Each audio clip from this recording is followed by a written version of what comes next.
DD Tamil நேயர்களுக்கு அன்பு வணக்கம். இன்றைய நம் விருந்தினர் நிகழ்ச்சியில் நம்ம ஒரு சிறப்பான அல்லது ஒரு மிகப்பெரிய ஒரு ஆளுமையை நம்ம சந்திக்க போகிறோம். கிட்டத்தட்ட இவருடைய குடும்பம் வந்து 100 ஆண்டுகளுக்கு மேலாக 1920ஸ்ன்னு வச்சுக்கலாம், அதனுடைய எண்டு 1920 எண்டு, அந்த வருடத்திலிருந்து இன்றைக்கு வரைக்கும் கிட்டத்தட்ட 100 ஆண்டுகளுக்கு மேலாக கண் மருத்துவத்துறையில் கண் மருத்துவ சிகிச்சை முறையில் இந்த குடும்பம், இவருடைய குடும்பம், நாம் இன்றைக்கி சந்திக்க போகிற அந்த மனிதருடைய குடும்பம் பல ஆயிரக்கணக்கான மக்களுக்கு கண் பார்வை கொடுத்துருக்காங்க, கண்ணுக்கு வைத்தியம் பார்த்துருக்காங்க. அது இல்லாமல் பல கேம்ப்ஸ், ஐ கேம்ப்ஸ் நடத்தி ஏழைகளுக்கு கம்யூனிட்டி சர்வீஸ் செஞ்சுருக்காங்க. அதை தொடர்ந்து அவரும் இன்னும் மிகப்பெரிய ஒரு மருத்துவராக இருக்கார், கண் மருத்துவராக. இன்னும் அவரும் அதை பின்தொடர்ந்து அந்த குடும்ப பாரம்பரியத்தில் செஞ்சுட்டு வர்றாரு. அவருடைய தாத்தா திருநெல்வேலியை சேர்ந்த நடராஜன், அவர் மிகப்பெரிய கண் மருத்துவர். அவரை தொடர்ந்து டாக்டர் சுந்தரம் சென்னை கண் மருத்துவமனையினுடைய இயக்குனராக இருந்து ஓய்வு பெற்றவர். பல கேம்ப்ஸ் நடத்தியிருக்காரு, பல ஆளுமைகளுக்கு வந்து கண் மருத்துவம் பார்த்துருக்காரு. அவரை தொடர்ந்து அவருடைய மகன், இன்றைக்கு நாம் சந்திக்க போகிற அந்த ஆளுமை அவர் தான், டாக்டர் எஸ் நடராஜன். உலகம் முழுவதும் பயணித்து பல்வேறு விஷயங்கள் இந்த கண் மருத்துவ முறையில், சிகிச்சையில், நவீனமயமான சிகிச்சை முறையில் கை தேர்ந்தவர். குறிப்பாக ரெட்டினா, விழித்திரை, இதில் வந்து அந்த எக்ஸ்பர்ட் அப்படின்னு சொல்லுவாங்க. அதில் வந்து வேர்ல்டில் இருக்கிற சர்ஜனில் இவர் ஒருத்தர். அவர் தமிழ்நாட்டை சேர்ந்தவர் என்பது நமக்கெல்லாம் பெருமை.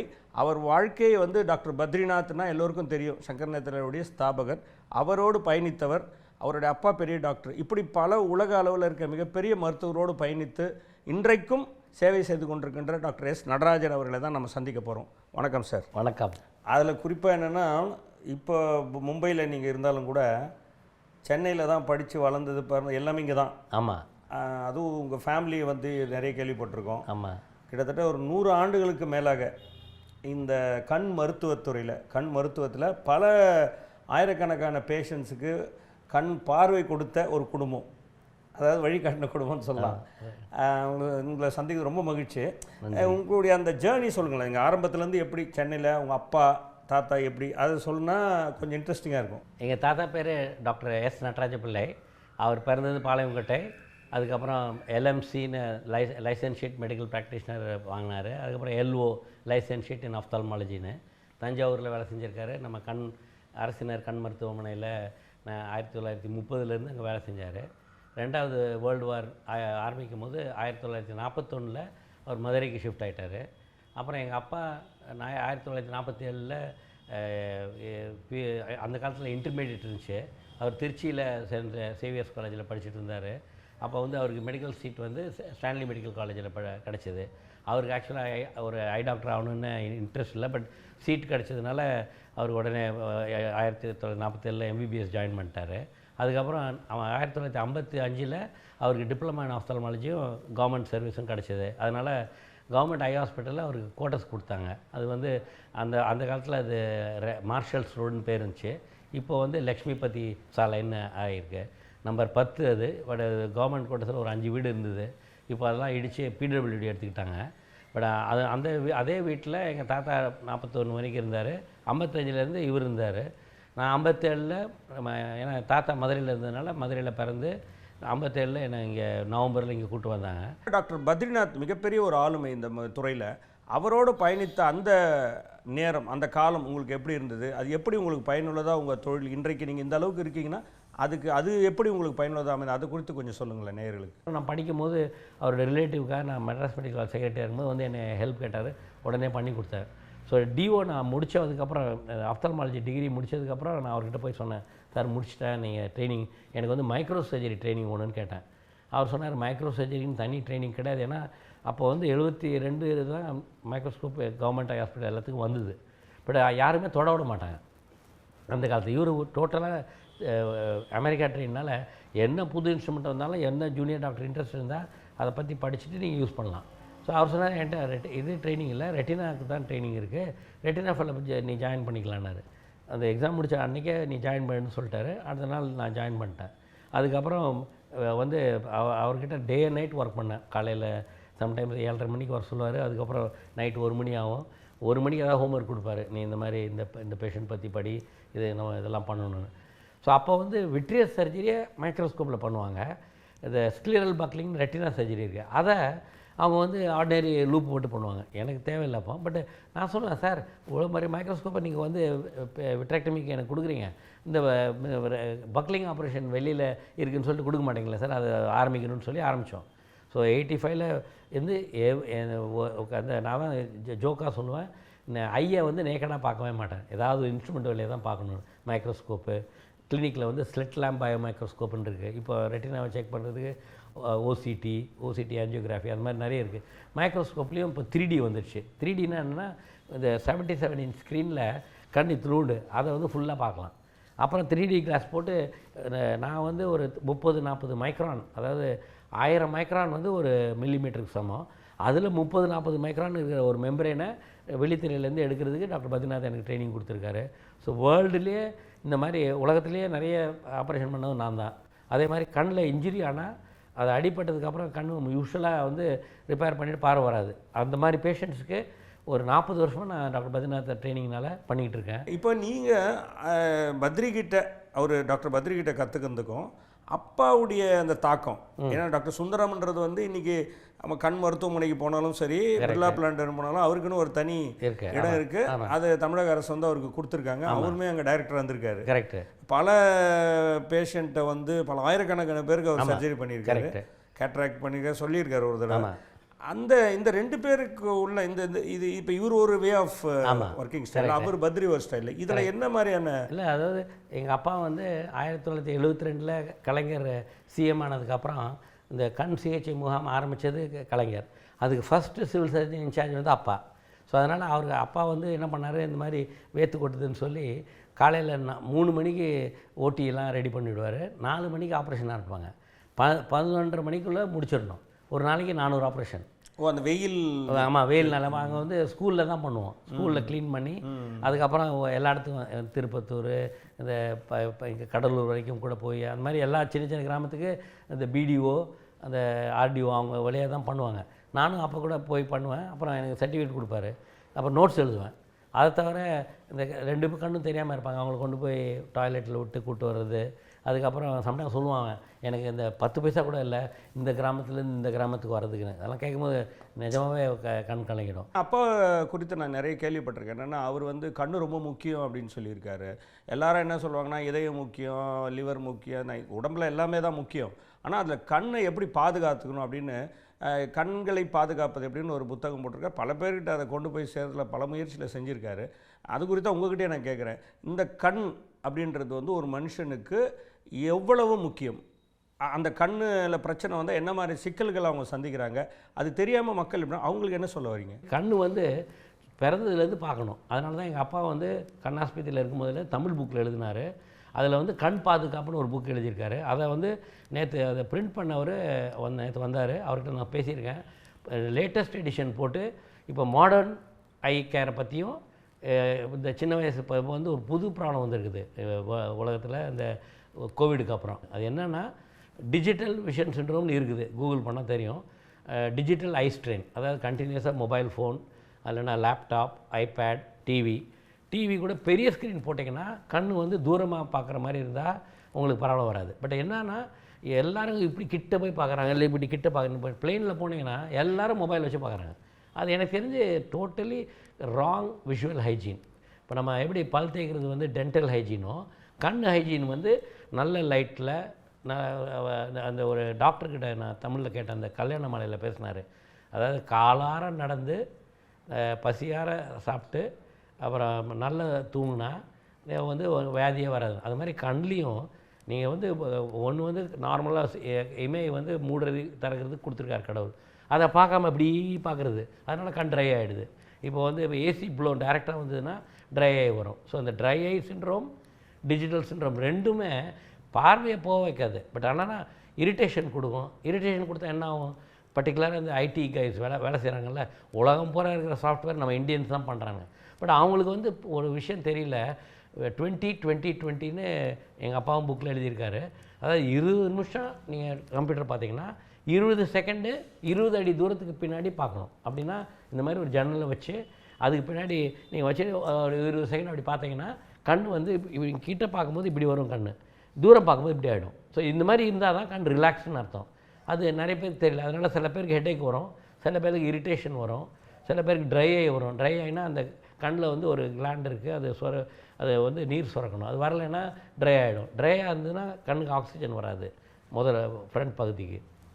இன்னொன்று வந்து இந்த ரெட்னஸ் வரும். ஸோ அப்புறம் கண்ணை கசக்கிட்டே இருப்பாங்க. நீங்கள் பார்த்தீங்கன்னா அவங்களுக்கு வந்து ப்ரொடக்டிவிட்டி கம்மியாகிடும். நீங்கள் இப்போ யோசிச்சு பாருங்கண்ணே, எல்லாமே நார்மலாக இருந்தால் நீங்கள் வந்து 2 மணி நேரத்தில் பண்ண வேண்டிய வேலையை 1/2 மணி நேரத்தில் முடிக்கலாம். நீங்கள் அந்த கண் இந்த மாதிரி இரிட்டேட்டாக இருந்தால் இப்படி கச்சான்னு பண்ணாங்கன்னா 1/2 மணி நேரம் வேலையை 4 மணி நேரம் பண்ணுவீங்க. என்ன பிரயோஜனம்? எந்திரிச்சு போகிறது, அப்புறம் ட்ராப்ஸ் போடணும். அப்புறம் ட்ராப்ஸ் போட்டாலும் பிரயோஜனம் இல்லைன்னு சொல்லுவாங்க. ஏன்னா நான் எல்லாத்தையும் அதான் சொல்லுவேன். இந்த நம்ம இதில் ஹிந்தியில் உருதுவில் வந்து இந்த முஸ்லீம்ஸ் சொல்லுவாங்க தவா துவா. அப்படின்னா தவாங்கிறது டாக்டர் கொடுக்குற மருந்து, டாக்டர் கொடுக்குற என்ன எக்ஸசைஸ் சொல்கிறாரோ, அப்புறம் டாக்டரோட வைத்தியமும். துவானா கடவுள்கிட்டேருந்து ஆசீர்வாதம். ரெண்டும் சேர்ந்தால் தான் எந்த வியாதியாக இருந்தாலும் சரியாகும். ஸோ அதனால் டாக்டர்கிட்ட போகும்போது ஒன்று நம்பிக்கை வரணும், ரெண்டாவது கடவுள் மேலேயும் நம்பிக்கை இருந்து அதை கொடுக்குற மருந்தை ஒழுங்காக போட்டால் சரியாகும். நான் சொல்கிறது வந்து இதெல்லாம் மருந்தே இப்போ தேவையில்லை, டாக்டர்கிட்டையும் போக வேண்டிய தேவையில்லை. ஒழுங்காக இந்த மாதிரி கண்ணை நார்மலாக மூடி இல்லை 20 நிமிஷத்துக்கு அப்புறம் தூரத்தை பார்த்து அனாவசியமாக மொபைலில் போட்டு நோண்டாமல் எல்லா படத்தையும் பெரிய ஸ்க்ரீனில் பார்க்குறது நல்லது. ஏன் மொபைலில் பார்க்கணும்? பார்த்தா எல்லோரும் மொபைலில் பார்க்குறாங்க. நான் ஐம் நாட் அகேன்ஸ்ட், நானும் நிறைய மொபைல் யூஸ் பண்ணுறேன். என் ஃப்ரெண்ட் அப்பப்போ மொபைல் தூக்கி வச்சுக்குவார். இந்த மாதிரி நீ மொபைல் இல்லாமல் உயிர் வாழ முடியுமான்னு என்ன கேட்பார். எனக்கு என்ன பிரச்சனைனா, பேஷண்ட்ஸ்லாம் எனக்கு தான் ஃபோன் பண்ணுறாங்க, அப்பாயின்மெண்ட் கொடுக்குறதுக்கு நான் மொபைல் பார்க்கணும், அதனால் மெசேஜ் பார்க்க வேண்டியிருக்கு. பட் அதே உட்காந்து பண்ண மாட்டேன். பட் பிளேனில் இருக்கும்போது கொஞ்சம் நேரம் பார்த்து தூங்கிடுவேன். ஸோ கண்ணுக்கு ரெஸ்ட் கொடுக்கணும். ரெண்டாவது, நம்ம சின்ன வயசுலேருந்து இந்த கேரட்டு, நான் வெஜிடேரியனாக இருந்தால் எக்கு, அப்புறம் காட் லிவர் ஆயில், இந்த ஃபிஷ்ஷு, ஒமேகா ஃபேட்டி ஆசிட் அந்த மாதிரி கொடுத்தா ஐ மெட்டபாலிசம்க்கு நல்லது. அதுக்கும் கண்ணாடிக்கும் சம்மந்தம் கிடையாது. இப்போ ஒரு பெரிய ரிசர்ச் கண்டுபிடிச்சிருக்காங்க. அது எல்லா பேரண்ட்ஸுக்கும் தெரியணும், எல்லா சின்ன குழந்தைங்களுக்கும் தெரியணும். ஒன்று வந்து குழந்தை பிறந்ததுக்கப்புறம் கண் செக் பண்ணணும். அதாவது இம்மீடியட்டாக பீடியாட்ரிஷியன் சொல்லுவார், கண் டாக்டரை கண்ணை காமிச்சிருங்கன்னு. அவர் பார்த்துட்டு கண் நார்மலாக இருக்குன்னா ஓகே. 1 வருஷம் கழிச்சு ஒரு வாட்டி செக் பண்ணணும். அப்புறம் 5 வயசு ஸ்கூல் போகிறதுக்கு முன்னாடி செக் பண்ணணும். அப்புறம் காலேஜுக்கு போகிறதுக்கு முன்னாடி ஒரு வாட்டி செக் பண்ணணும். அப்புறம் 40 வயசுக்கு அப்புறம் ஒரு வாட்டி எவ்ரி இயர் செக் பண்ணணும். ஸோ நான் என்ன சொல்கிறேன், இந்த குழந்தைங்களை வந்து கண்ணாடி இல்லாமல் இருந்தால் யோசிச்சு பாருங்கள். வருஷம் டாக்டர்கிட்ட போய் இல்லைனா கண்ணாடி கடையில் போய் அந்த பையன் கொஞ்சம் நிறைய பணம் இருந்தால் அவன் எனக்கு இந்த ஃப்ரேம் வேணும் அந்த ஃப்ரேம் வேணும்னுவான். அதனால் 100 ரூபா ஃப்ரேம்லேருந்து 25,000 இல்லை சம்டைம்ஸ் 1 லட்சம் கூட டைமண்ட் போட்டு போடுறாங்க. எதுக்கு அதெல்லாம்? அதுக்கு பதில் நாட்டுக்கு எதாவது நல்லது செய்யலாம். அதை யோசிங்க. இது வந்து ஒரு கேள்வியாக வச்சுக்கிட்டு நீங்கள் என்ன கேள்வி கேட்குறது பதில் நீங்களே உங்களை கேளுங்க. இது வரை எதுக்கு ஏன் கண்ணாடி போடணும்?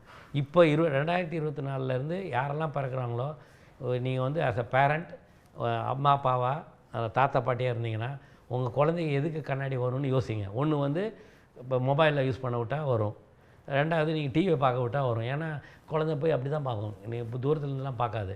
8 அடி, அதாவது இந்த டயக்னல் சொல்கிறாங்கள, அந்த ரெக்டாங்கிளில் இந்த கார்னருக்கு மெஷர்மெண்ட் இருக்கோ அதோட 8 மடங்கு டிஸ்டன்ஸில் நம்ம நின்று டிவி பார்த்தீங்கன்னா கண் வந்து தூரத்தில் பார்க்கும். அதனால் உங்களுக்கு கிட்ட பார்வை வராது. பட் அதை வந்து யாருமே புரிஞ்சுக்கிறது இல்லை. அதனால் எதாக இருந்தாலும் கண்ணாடி போட்டுக்கலாம். அம்மா கண்ணாடி இருக்குது, அப்பாவுக்கு இருக்குது, தாத்தாக்கு இருக்குது, ஸோ அதனால் எனக்கு வரும் இல்லை. நீங்கள் ஜெனட்டிக்ஸையும் எதிர்த்து போராடலாம். 26,000 ஜீன் இருக்குது உடம்புல. நான் கருப்பாக இருக்கிறது, இல்லை யாரோ வெள்ளையாக இருக்காங்க, உயரமாக இருக்காங்க, குள்ளமாக இருக்காங்க. நீங்கள் பார்த்தீங்கன்னா சிவாஜி கணேசன் சார் குள்ளமாக தான் இருந்தார். பட் ஆனால் சினிமாவில் பார்க்கும்போது வீரபாண்டிய கட்டமாக நிற்பாக இருப்பாருங்க. அது எப்படி கேமராவில் காமிக்கிறீங்க? அது மாதிரி இருந்துட்டால் போது நான் குள்ளமாக இருக்கேன், கருப்பாக இருக்கேன், இல்லை வெள்ளையாக இருக்கேன் அப்படின்னு இது பண்ணுறதுக்கு பதில் நல்ல ஹேபிட்டை வந்து என்ஜாய் பண்ணணும். அதனால தான் இது வழியாக என்னுடைய வேண்டுகோள் வந்து அது வந்து என்கிட்ட விட்டுருங்க, நான் அந்த பணம் கலெக்ட் பண்ணுறேன். நீங்கள் என்ன பண்ணணுன்னா உங்களுக்கு, உங்கள் மனைவி, உங்கள் குடும்பம், உங்கள் பேர பசங்களுக்கு கண்ணாடி எப்படி வராமல் இருக்கணும்னு யோசிங்க. சார், நிறைய சமூக சேவைகளை செஞ்சுட்டு வரீங்க. பல உலக நாடுகளுக்கு பயணம் செஞ்சுருக்கீங்க. பல தரப்பட்ட மக்களை பார்த்துருக்கீங்க. இந்த அப்பா சொன்ன மாதிரி இந்த கம்யூனிட்டி சர்வீஸ் பண்ணணுன்றதை அதையும் வந்து தொடர்ந்து செஞ்சிட்ருக்கீங்க. இப்போ இதுக்கான அங்கீகாரம் வந்து நிறைய கிடச்சிருக்கு உங்களுக்கு. அப்படி அங்கீகரித்து உங்களுக்கு என்ன மாதிரியான விருதுகள் கொடுத்துருக்காங்க உங்களை ஊக்கப்படுத்தி? அது குறித்து கொஞ்சம் சொல்லுங்களேன். என்ன மாதிரியான சிறப்புகள் உங்களுக்கு செஞ்சுருக்காங்க? அரசு, மத்திய அரசு ஆகட்டும், மாநில அரசு, இல்லை என்ன மாதிரி அமைப்புகள்லாம் உங்களை கௌரவிச்சிருக்காங்க? ஒன்று வந்து 2013 பத்மஸ்ரீ கொடுத்தாங்க, அதான் ஹையஸ்ட் எனக்கு. அது தவிர வருஷம் நிறைய மாதம் அவார்டு கிடைக்குது. மெயினாக என்னென்னா நான் பண்ணுற சேவைக்கு ஒன்று வந்து டெக்னிக்கல், அதாவது advance veterinary surgery maximum and quality wise நான் தான் பண்ணியிருக்கேன். என்னுடைய பத்மஸ்ரீயோட வீடியோ பார்த்தாலும் அதில் கவர்மெண்ட் ஆஃப் இந்தியாவே அனௌன்ஸ் பண்ணது சோஷியல் சர்வீஸுக்காக இல்லை, ஆக்சுவலாக என்னுடைய சர்ஜரிக்காக கொடுத்துருக்காங்க. விச் இஸ் அவ்வளோ மைன்யூட் சர்ஜரி பண்ண முடியும். அப்புறம் நிறைய அந்த சர்ஜரியில் கான்ட்ரிபியூஷன் பண்ணியிருக்கிறேன். ரெண்டாவது வந்து சின்ன வயசுலேருந்தே இந்த ஏழைங்களுக்கு பண்ணுறதுக்கு பேரலாக பண்ணிக்கிட்டே இருந்தேன். பாம்பேக்கு 88 போனேன். 88லேருந்து இந்த சித்தி விநாயக் கோயில், மகாலட்சுமி கோயில், அப்புறம் அந்த அங்கே இருக்கிற வேரியஸ் என்ஜிஓ, ரோட்டரி, லயன்ஸ் எல்லாத்துக்கும் ஃப்ரீயாக பண்ணியிருக்கேன். அப்போ வந்து ஆர்கனைசேஷன் இல்லை. அப்புறம் இந்த 2005 இந்த ஃபவுண்டேஷன் ஆரம்பித்தேன். இப்போ அது பெரிய அளவில் இதை வந்து அம்மா அப்பா பேர் கொடுத்துட்டேன். இப்போ கமலா சுந்தரம் ஃபவுண்டேஷன். ஸோ மெயினாக என்னென்னா அதனால நிறைய விருது வருது. பட் இப்போ வந்து நான் எல்லா டைம் இப்போ வந்து 2022 ROன்னு இருக்குது. அதாவது association of research and vision ophthalmology. நான் வந்து இப்போ நீங்கள் வந்து எல்லோரும் என்ன இவ்வளோ நேரம் பார்த்ததில் ஒன்று வந்து கண் விழித்திரை நிபுணராக இருக்கேன். ரெண்டாவது சோஷியல் சர்வீஸில் நிறைய பண்ணுறேன். மூணாவது வந்து சொல்லவே இல்லைன்னா அது வந்து ரிசர்ச் பண்ணுறேன். ரிசர்ச் என்னென்னா ஏன் இவ்வளோ பேர் குருடாக இருக்காங்கன்னு. சார், பல விருதுகள், பல நாடுகள், பல லேட்டஸ்ட் டெக்னாலஜி அட்வான்ஸ்மெண்ட்ஸை யூஸ் பண்ணி மருத்துவம் செஞ்சிட்ருக்கீங்க. பல ஆயிரக்கணக்கான பேருக்கு நீங்கள் ட்ரீட்மெண்ட் கொடுத்துருக்கீங்க. இந்த மாதிரி உலகம் முழுவதும் பயணித்தவங்க கூட பல அமைப்புகளோடு உங்களை இணைச்சிருக்கீங்க. அது வேர்ல்டு லெவலில் என்ன மாதிரியான அமைப்புகளோடு உங்களை இணைச்சிருக்கீங்க? அந்த அமைப்புகள் மூலமாக இந்த மக்களுக்கு என்ன மாதிரியான சிகிச்சைகள் அல்லது என்ன மாதிரியான சேவைகளை நீங்கள் செஞ்சுட்டு வரீங்கன்னு சொன்னால் நல்லாயிருக்கும். இப்போ வந்து வேர்ல்டுலேயே ஃபஸ்ட் ஆர்கனைசேஷன் ஆரம்பித்தது 1857. அதுக்கு பேர் international council of ophthalmology. First time ஒரு இந்தியனா நான் ஆஃபீஸ் பேராக இருக்கேன். இப்போ அது வந்து ட்ரெஷராக இருக்கேன். ஒரு காலத்தில் இந்த இன்டர்நேஷ்னல் கவுன்சில் ஆஃப் ஆப்தல்மாலஜிக்கு தலைவர் ஆகணும்னு பிளான் பண்ணிகிட்ருக்கேன். அது ஆகணும். அது ஆகி என்ன எதுனா 183 நாடுகள் அதில் மெம்பரு. அது எல்லாத்தையும் விசிட் பண்ண ஒரு ஆசை. ரெண்டாவது அவங்களுக்கு எல்லாத்தையும் சொல்லிக் கொடுக்கணும்னு இப்போவும் சொல்லிக் கொடுத்துட்ருக்கேன். இப்போ நான் வந்து அட்வான்ஸ் சர்ஜரி பேசுவேன், அதே மாதிரி ப்ரிவென்ஷனும் பேசுவேன். ஏன்னா அது வந்து இந்த ப்ரிவென்டிவ் சோஷியல் மெடிசன் இருக்குது MBBSல. பட் அது படிக்கும்போது நாங்கள்லாம் கலாட்டா பண்ணுவோம். அது இம்பார்ட்டன்ஸ் தெரியாது. இந்த மாதிரி ஹார்ட் அட்டாக் ப்ரிவென்ட் பண்ணால் எவ்வளோ சந்தோஷமாக வாழலாம். இப்போ ஹார்ட் அட்டாக் ஆகிடுச்சுன்னா நீங்கள் போய் டாக்டர்கிட்ட போகணும், அப்புறம் மருந்து சாப்பிடணும், அப்புறம் இந்த பிளட் தின்னர் எடுக்கணும், ஏதாவது அடிப்பட்டால் ப்ளீடிங் ஆகும், ஏகப்பட்ட தொந்தரவு. இது எல்லாமே நம்ம சின்ன வயசுலேருந்து கொஞ்சம் மனசுக்குள்ளே வாங்கிட்டா ப்ரிவென்ட் பண்ண முடியும். ஸோ அதனால் இதெல்லாம் நீங்கள் சொன்ன மாதிரி ஜென்ரல் டாக்டர் பண்ணணும். நான் வந்து தராவியில் ஃப்ரீயாக HbA1c பண்ணுறேன், பிபி சுகர் பண்ணுறேன், அப்புறம் அவனுக்கு ஹைட் வெயிட் மெஷர் பண்ணுறோம், வெயிஸ்ட் மெஷர்மெண்ட் மேட் பண்ணுறேன், BMR ரெடி பண்ணுறேன். எல்லாம் எதுக்கு? அவனுக்கு சொல்லி கொடுத்தா அவங்க வீட்டு அட்லீஸ்ட் அவங்க எல்லா டெஸ்ட்டும் பண்ணுறான். ப்ரோட்டீனு, ப்ளட்டு, இந்த கிட்னி ஃபங்க்ஷன். ஸோ தட் அவனை சீக்கிரமாக கண்டுபிடிச்சி ஒரு ரிசர்ச்சில் எந்த மாதிரி இருந்ததுன்னா அவனுக்கு வந்து கவலைப்பட வேண்டாம். இந்த மாதிரி இருந்தால் உடனே டாக்டர்கிட்ட வா. நீ இப்போ அதாவது டயபெட்டிஸ் இருந்தால் கண் பார்வை போகிறதுக்கு பல வருஷம் ஆகும். பட் சில பேர் 2 வருஷத்துலேயே போயிடுது. இப்போ கூட ஒரு பேஷண்ட் எனக்கு ஃபோன் பண்ணாங்க, அவங்கள அமைச்சிருக்கேன். 2 கண்ணும் தெரில, ஒரு வாரமாக தான். ஸ்லோ பாய்சன் மாதிரி. ஸ்லோ பாய்சன் 2 வாரத்தில் சடனாக போயிடுச்சு. அவன் கேட்டால் 23 வருஷமாக டயபெட்டிஸ் இருக்குது. தெரியல. நான் ஒரு ஸ்டடி பண்ணுறேன். இல்லை அவங்களுக்கு கண்டாக்டர் போகணுன்னே தெரியலையா? தெரியல. நான் தான் சொல்லிகிட்டு இருக்கேன். டயபெட்டிஸ் வந்தால் முதல் நாள் வந்து நீங்கள் கண்டாக்டர் போங்க, என்கிட்ட வர வேண்டாம், யார்ட்டையாவது போங்க. செக் பண்ணிவிட்டு இப்போ வந்து எல்லாமே இமேஜ் செக் பண்ணலாம், வாட்ஸ்அப்பில் அனுப்பலாம், டாக்டர்கிட்ட கேட்கலாம், AI யூஸ் பண்ணலாம். AI சொன்னோம். நான் இப்போ தான் பண்ணிக்கிட்டு இருக்கேன். இதை தான் இந்தியா பூரா பண்ணுறதுக்கு இந்த சுந்தரம் நடராஜன் பிளைண்ட் ஃபார் இந்தியான்னு ஆரம்பிச்சிருக்கேன். என்னுடைய இது என்னென்னா, இப்போதைக்கு அது வந்து எல்லாருமே செவிடங்களாக இருக்காங்க. இப்போதைக்கு நான் என்ன பண்ண போகிறேன், இந்த மொபைல் ஃபோன் இதை வச்சு தரவி பண்ணிக்கிட்டு இருக்கேன். அதை வந்து நம்ம இந்தியாவில் 6,45,700 வில்லேஜ் இருக்குது, கிராமங்கள். எல்லா கிராமத்துலையும் இதை ஃப்ரீயாக கொடுக்கணும்னு வச்சுருக்கேன். கடைசியாக ஒரு மருத்துவராக மட்டும் இல்லாமல் ஒரு சமூக சேவகராக அல்லது ஒரு மனிதராக அல்லது ஒரு மருத்துவராகவே வச்சுங்களேன், இந்த இந்த ப்ரோக்ராமை பார்த்துக்கிட்டு இருக்க இளைஞர்கள் அல்லது மற்ற குழந்தைகள் அல்லது பெற்றோர்கள், இவங்களுக்கு இந்த கண் எவ்வளோ முக்கியம், இதை எப்படி பாதுகாத்துக்கணும், என்ன மாதிரியான பழக்க வழக்கங்களை நம்ம மேற்கொள்ளணும், எப்படி கண்களை பாதுகாத்துக்கலாம் அப்படின்றது குறித்து நீங்கள் சொன்னீங்கன்னா ரொம்ப நல்லாயிருக்கும். ஒன்று வந்து யாம் பெற்ற இன்பம் பெருக வையகம், நம்ம ஔவையார் சொன்னாங்க. என்னென்னா, நான் எப்படி இது எல்லாத்தையும் கண்ட்ரோல் பண்ணி நல்லா இருக்கணும், அதே மாதிரி எல்லோரும் நல்லா இருக்கணும்னு என்னுடைய ஆசீர்வாதமும் என்னுடைய பெரியவங்களும் இருப்பாங்க. வாழ்த்துவதுக்கு வயசில்லை. பட் அவங்களுக்கும் இது என்ன சொல்கிறேன்னா, சாப்பிட்றதுல கவனமாக இருங்க, எக்ஸசைஸ் பண்ணுங்கள், கண்ணை ரெகுலராக செக் பண்ணுங்கள். பைசா போதேன்னு யோசிக்காதீங்க. கண்ணில் ப்ராப்ளம் வந்ததுன்னா எவ்வளோ செலவழிக்கணும், எவ்வளோ நாளைக்கு வேலைக்கு போகலைன்னா எவ்வளோ லாஸு. அதே மாதிரி நம்ம தீபாவளி, ஹோலி அதெல்லாம் இந்த பலூன் போடுறது, இல்லைன்னா கிராக்கரை தூக்கி அடிக்கிறது, அப்புறம் ஸ்போர்ட்ஸ் இன்ஜுரி, எல்லா இன்ஜுரியும் ப்ரிவெண்ட் பண்ணுறதுக்கு உங்களால் முடியும். ஆல்மோஸ்ட் 95 இது உங்களால் முடியும். ரோட் டிராஃபிக் ஆக்சிடென்ட் கூட ப்ரிவெண்ட் பண்ண முடியும். நான் எப்படி இப்போ தவிர்க்க முடியும்னா, ஜாக்கிரதையாக ஓட்டணும். நீங்கள் சொல்லலாம் மற்றவன் ஜாக்கிரதையாக ஓடல, மற்றவனும் சொல்லிக் கொடுங்க. டெய்லி சொல்லுங்கள், இந்த மாதிரி இது மாதிரி ஆக்சிடெண்ட் நடக்கும். அந்த நீங்கள் ஏதாவது ஒரு டூரிஸ்ட் காரில் ஏறினீங்கன்னா, ஊபரில் ஏறினீங்கன்னா அவன்கிட்ட சொல்லுங்கள், ஏய் தம்பி நீ பாருப்பா, நீ உழைக்கிற, நீ உனக்கு ஆக்சிடெண்ட் ஆச்சுன்னா உங்கள் குடும்பம் என்ன ஆகும் யோசி. அதே மாதிரி ஓட்டு. ஒரு ரோட்டில் போகிறவன்ட்டு எதுக்கு சண்டை போடணும், இல்லை எதுக்கு ஓவர்டேக் பண்ணணும் அனாவசியமாக. அதெல்லாம் நீங்கள் அதை நம்ம எங்கே அந்த பெரிய ஓப்பன் கிரவுண்ட் இருக்குது அதெல்லாம் அங்கே பண்ணுங்கள். ஸோ ஒன்று வந்து கண் செக் பண்ணுங்கள், கண்ணில் இருக்கிற இன்ஜுரியை தவிருங்க. ஃபெஸ்டிவல் கொண்டாடுங்க, ஆனால் கண்ணில் அடிபடாமல் பாருங்கள். ஸோ என்னுடைய கடைசி இது, நல்லா சாப்பிடுங்க, ஆனால் லோ ஃபேட் டயட், அதாவது ஃபேட் இருக்கிறத கம்மியாக சாப்பிடுங்க.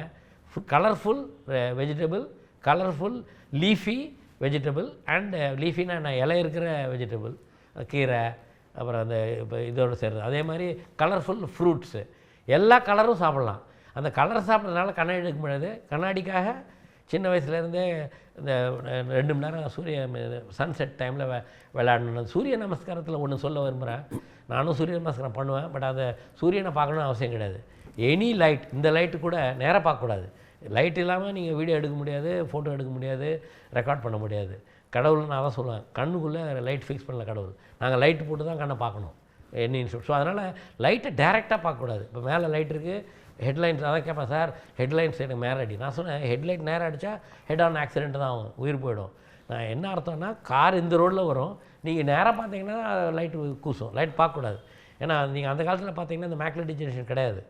இப்போ லைட்டு ஜாஸ்தியாக இருக்கிறதுனால கேட்ராக்ட் வருது, ப்ளஸ் யூவி லைட் வருது, இந்த லைட். அதுக்கப்புறம் அந்த மேக்லெட் டிஜெனரேஷன் இது எல்லாமே தவிர்க்கலாம்.